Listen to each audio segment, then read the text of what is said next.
Hello folks, thanks for joining me on my brief journey of a day in the life of a digital marketer, and I hope you enjoy the video. Do leave feedback and let me know your thoughts on anything else that you might like to see in the near future. Enjoy the video and do not try the next bit at home. Voila, coffee.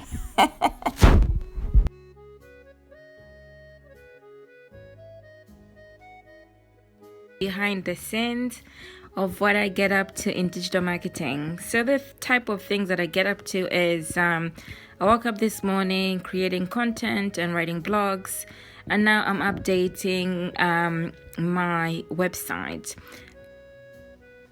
The reason why I'm showing you this is because I was just thinking out loud, what are the type of things that you can do in your sleep that sometimes you may take for granted because it comes so easily to you. That's where your skills lie.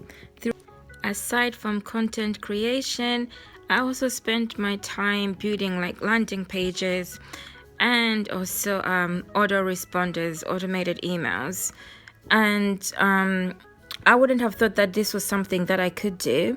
So it's never really about the technical skill. I was installing like a plugin for Podbean, which is my new podcast. I'm venturing off into podcasts. And I was thinking, my goodness, I'm doing this so quickly.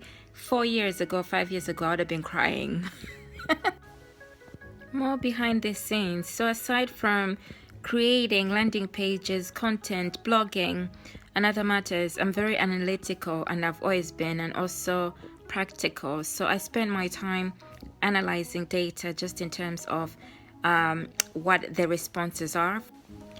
What skills do you think you possess that in the beginning it might feel like it's a bit of a struggle and you can't do it, but when you get it, it becomes so much easier? Like this get response, autoresponders emails, I was ready to cry, ready to give up, but I had somebody who believed in me and my mentor, and this was in a class.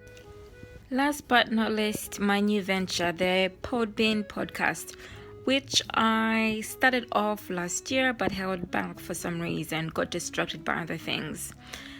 In terms of like when I was younger, I used to like practical stuff, fixing things, and then writing. The other thought that crossed my mind today was that I started blogging before even digital marketing was very popular, and I did that as a hobby. There's things in our lives that we do and we don't think that they're leading to our life vision, but when you look back, the dots connect.